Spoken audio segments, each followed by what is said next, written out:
Welcome to the cheating channel. For the past half hour, he had been watching his stunning wife make her way through the ballroom, ensuring that by midnight, when the ball dropped, she would be as far away from her husband as possible.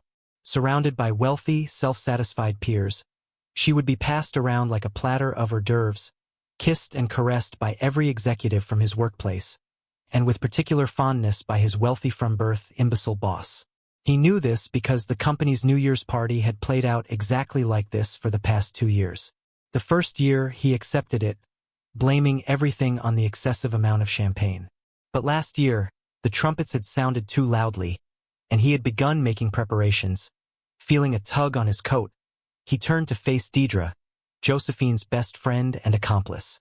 "Happy New Year, Mike," she exclaimed, stretching up to pull his head down for the obligatory annual pity kiss. He barely brushed his lips against hers before pulling back and looking into her hazel eyes. Deidre was another socialite, a trust fund child like his wife, but from an even wealthier family than Josephine's. He expected to see the usual sly smirk she often gave him, a smirk that implied she knew something he didn't because she was old money, just like his wife and his boss. Instead, he saw two unfamiliar emotions on her face: pity and concern. "Mike, don't take it so seriously," she said. "She's just exchanging kisses. It's an old New Year's tradition. She'll be back in a little while, no worse for wear, and she'll show you once again how much she loves you." He gave her a skeptical look. Deidre tried to reassure him. "She really does love you, you know. It's just that she's very sociable, lively, and impulsive, whereas you're intellectual and reserved. Sometimes she needs a chance to be around others who are more like her. But the time she spends with them only strengthens her love for you." "Oh really, Deidre? Is that why she spent the entire Christmas party at her company under the mistletoe with her colleagues? We go to her Christmas party, and she spends the night dancing and kissing her firm's executives. And here, at my company's New Year's ball, she's spending the whole night dancing and kissing. No, let's call it what it is, licking my company's executives. So, by kissing everyone at the party except me, she's somehow starting to appreciate me more. Fascinating concept. Tell me, is kissing George the imbecile a dozen times another New Year's tradition? Or is that just her way of showing how much she loves me, knowing how deeply I despise that man?" To Deidre's credit, she had enough composure to look embarrassed. She couldn't hold my gaze, so she turned away and tried again. "Mike, I can see you're upset, but you have to understand." "Really, Deidre? I think I do understand. For the first time in 5 years of marriage, I think I actually do understand." I turned my back to her, went back to our table, pulled out the briefcase I had placed underneath it, and retrieved a fairly large, brightly wrapped package. Still facing away from her, I removed the ring from my finger and tied it to the center of the bow she would have to untie to open the package. Turning back to Deidre, I held out the package. "I'm leaving now. Please give this to your friend when, or if, she manages to free herself from the grip of the men surrounding her. Pass along my congratulations on the new year, and let her know that I hope she gets everything she deserves in the coming year." I turned to leave, but Deidre grabbed my arm. "Don't go, Mike. I'll go get her. She's had too much champagne again. You need to take her home." "No, Deidre, there's no need. She's booked a room here at the hotel. She's been here all day, entertaining men while I was working. Of course, you already know that since you were here with her. She has her own car, clothes, and everything else she needs. I'm sure at least one of the gentlemen she's currently kissing will be more than happy to make her happy. Maybe all of them will. Don't look at me like that. You told me the same lies last year. I gave her this year to decide. She's made her decision, and so have I. Goodbye, Deidre. I can't say I won't feel relieved to never see you again." As I walked out of the ballroom, I nodded to Helen, the HR director, with whom I had spent the first half of the day while my boss and his friends were helping sort things out at the hotel. In reality, he was in a luxury suite, paid for with the company credit card, having sex with my wife. Actually, I should say they were in the suite having sex with my wife. And I have photos and videos to prove it. Helen has them too, and the chairman of the board will be receiving them within minutes. After I left the ballroom, Helen and her husband headed toward the crowd of men surrounding Josephine. Deidre was pushing her way through the throng, many of whom persistently tried to kiss her in honor of the grand tradition. Several men tried to approach Helen, but they seemed deterred by the stern glare of her husband, a former football linebacker. Helen made her way through the crowd to George Burke, the CEO, and his companion, reaching them just ahead of Deidre. She stopped her husband a few meters away and watched. The startled look on Deidre's face and her sharp cry of Josephine's name caught Joe's attention, prompting her to break away from George's embrace. She frowned when she saw her friend's frightened expression, while Helen smirked. Deidre handed Josephine the elegantly wrapped gift and said something. Joe took the package, leaned in closer, and seemed to ask Deidre to repeat herself. "Mike left this for you," Deidre exclaimed. "He's gone, Joe. He saw you flirting and getting handsy all night, and when you started kissing all these men, he handed me this package and left." Joe smiled. "Oh, you know Mike. He has these little tantrums whenever I don't pay attention to him for a few minutes. I'll go home, apologize, make him feel like a fool, and everything will be fine that he loves me. See? Even when he's angry, he still leaves me a gift. Let's see what it is." "Joe, I don't think it's a gift," Deidre began, but Joe was already untying the ribbon to open the package. When the ring fell to the ground, she paused, frowned, and asked, "What is this?" George bent down, picked it up, held it out to her, and smirked. "Isn't this your husband's wedding ring?" She stopped tearing the wrapping paper, looked at him in confusion, and took the ring. Then she glanced at Deidre, who muttered, "I tried to tell you." Joe began tearing off the wrapping paper from the package and found a white gift box inside. Relieved, she smiled, shook the box and said, "It's heavy." Then she started cutting the tape on each side with her fingernail. When the tape on the third side tore, the contents of the box spilled out and scattered across the floor. She crouched down to pick up the glossy sheets that had fallen. Others crouched beside her, gathering those that had slid near them. Suddenly, everyone froze, Joe's eyes widened, and she screamed, "No!" Her cry caught the attention of those nearby, and even more people gathered around their circle. Deidre's eyes widened in disbelief as well. She looked up and saw the expression of horror on George's face. He picked up a glossy, colorful 20 by 30 centimeters photograph lying at his feet, held it against his expensive suit, and involuntarily shouted, "What the hell, Joe?" loudly enough for everyone nearby to hear. Everyone stared at the photographs scattered across the floor and saw Joe engaging in sexual acts with people who were not her husband.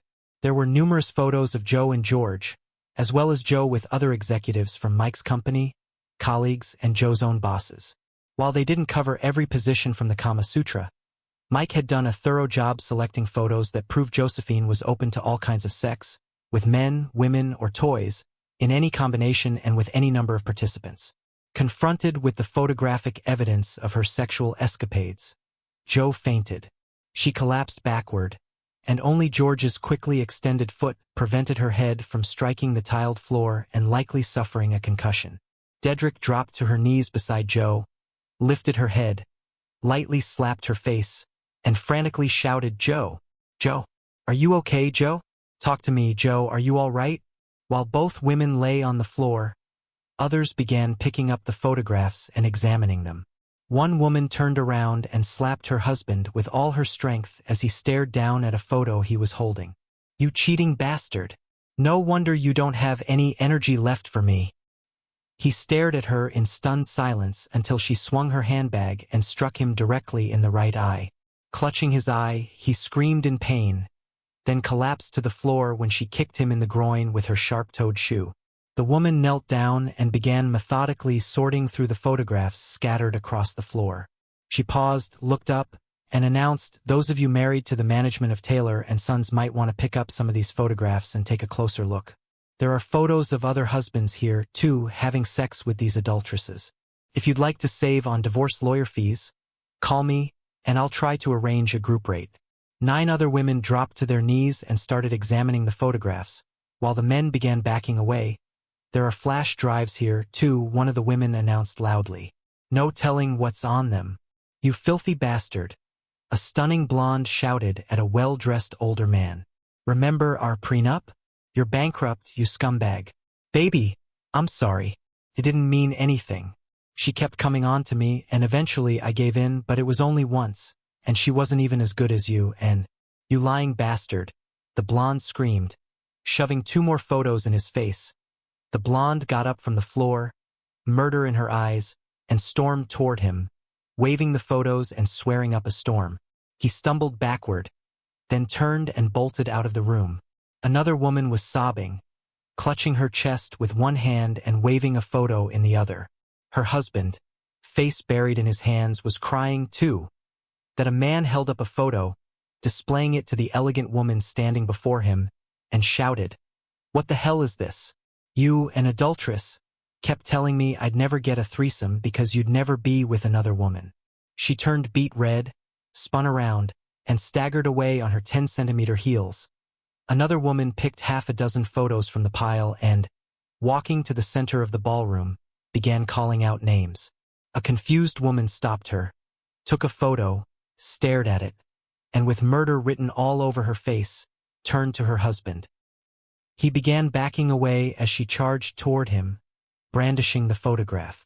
This scene repeated itself 5 more times, and each time, the accused man received a good smack to both their ears and their egos. Jadado had already regained consciousness and was watching the chaos around her with glazed eyes.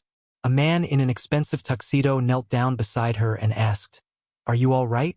She looked at him curiously and nodded. He then asked, "Who are you? Can I help?" "I am Josephine Lord," she replied grimly, "but I don't think anyone can help me right now." "You're Josephine Reynolds Lord?" he asked incredulously. She nodded and asked, "Yes, I am. And who are you?" The man handed her a stack of papers he had been carrying, took a photo of her with his phone, and loudly declared, "I am a court officer, and you've officially been served, Josephine Reynolds Lord." These documents, along with the attached photographs and video recordings, provide evidence of the adultery referenced in Michael Morris Lord's divorce filing. He turned to the large crowd, "Ladies and gentlemen, if you haven't had a chance to review the photographs, simply request a copy of the divorce documents, which are public records available online. They list the names of everyone Joe SL has had sex with over the past year, as well as where and when. For a nominal fee, I can provide a link to Joe SL's website, where her exploits since January 1st of last year are fully documented. If you'd like to review them to determine whether your husband or wife was involved in a 2-person, 3-person, 4-person, or even larger group sexual encounter with SL, you can contact me online, and for a nominal fee, I'll provide the link to her site. For an additional fee, I can provide digital copies of the participants' activities. Such evidence may prove extremely useful in court. I look forward to your call." He gave a deep bow and walked away, leaving behind tears, fear, and panic. For this stunt, he would probably end up in hell, but he had been paid very, very well for it. Besides, this was New York, and his office was in New Jersey, where his family wielded considerable influence. Joe was still holding the divorce papers in her lap, leaning back into her friend's arms, her mouth agape in bewilderment. She looked at the faces gathered around her and saw hatred, pity, anger, and unease. The admiration, lust, and envy she had known throughout her privileged life were completely absent, and the magnitude of her loss and humiliation finally became clear. She clung to Deidre once again and buried her face in her friend's chest. Sobbing inconsolably, George Taylor ordered his lackeys, "Pick up those damn photographs and burn them." Looking directly at Helen, he commanded, "I want a reprimand letter from Mike Lord on my desk by Monday," and beneath it, his termination papers. With a neutral expression, Helen replied, "I'm sorry, Mr. Taylor, but Mr. Lord resigned earlier today. He gave 2 weeks' notice, used his accrued leave, which you approved last week, collected all his belongings and materials, and left the building. I won't accept his resignation. I'll fire him after the reprimand. He'll never work in this business again. Once again, I'm sorry, Mr. Taylor, but before leaving, he met with the chairman of the board, and your father accepted his resignation. Mr. Lord already has another job with one of the firms he consulted for, with your written permission, sir." Taylor's face was so red that onlookers feared he might have a stroke as he muttered loud curses aimed at his father and Mike Lord. Helen and her husband watched his outburst with delight, squeezing each other's hands in excitement while, of course, maintaining neutral expressions. Meanwhile, Mike Lord was driving out of New York in his new all-wheel drive Chevrolet with a 6.2-liter turbo diesel engine, customized beyond the standard package. He had specially ordered the SUV in the fall when the new models were released, and it had been delivered to him just yesterday. The GPS indicated that the drive to his new home in Austin, Texas via his chosen route would take 24 hours and 32 minutes. He knew, however, that it would actually take most of the week because a country boy from Idaho planned to soak up the culture of the rural states he would pass through. Once he reached Virginia, he intended to leave the main highways, drive along the backroads John Denver sang about, and visit the small towns Mary Chapin Carpenter celebrated in her songs. He planned to sample homemade jellies and jams sold in roadside stands and small local shops, and to eat where the locals dined, far from highways, hurried crowds, and the frantic lifestyle he had grown to despise. Their checking and savings accounts had been divided, but not before he purchased his SUV. Since she had earned 10 times more than him throughout their marriage, the $88,000 vehicle hardly evened the score, but he was happy to use at least some of her money for the purchase. Under the terms he proposed, he would keep his investments and retirement accounts, and she would keep hers. He was leaving her the penthouse and making no claim to her trust fund, provided she accepted his generous terms and signed the divorce papers within 10 days. The radio was tuned to the best traditional country station. Jo hated country music almost as much as she hated retro music, therefore the next station would be classical. Now, he was the master of his own life, not the clueless cuckold she had made him out to be for at least 2 years. He had taken control of his life when the New Year's ball dropped last year and had spent the entire year preparing. Perhaps Taylor and Sons would survive his departure, but he strongly doubted it, working under George's inept leadership and stripped of the many design improvements and patents Mike had brought to the company over the past 5 years. He expected it to collapse within a year or two. He smiled at the thought, knowing that his work had accounted for more than half of the company's new sales and profits in the previous year, and that he had even better designs and innovations ready to launch as soon as his new company was up and running. Oh, his old boss, the current chairman of the board and George's father, Randolph Taylor, would likely sell the business before it completely failed. But George would be exposed to the world as the incompetent fraud he was long before that happened. The thought made Mike smile. Tonight, he had publicly exposed George and his own adulterous wife as immoral and unprincipled societal rejects.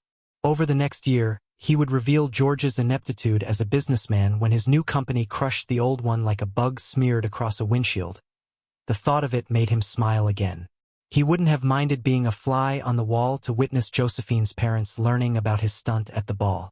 Helen had already called to tell him how brilliantly it all turned out. The fact that she scattered the photographs all over the ballroom exceeded his wildest dreams, even though he had intentionally designed the box to fall apart once the tape was cut on 3 sides. Her parents had always looked down on him and were alarmed when their precious, perfect daughter decided to marry him. After all, he didn't even have an Ivy League education. The fact that his engineering degree from the Colorado School of Mines and his master's from the University of Michigan made him highly sought after in his field didn't matter to them.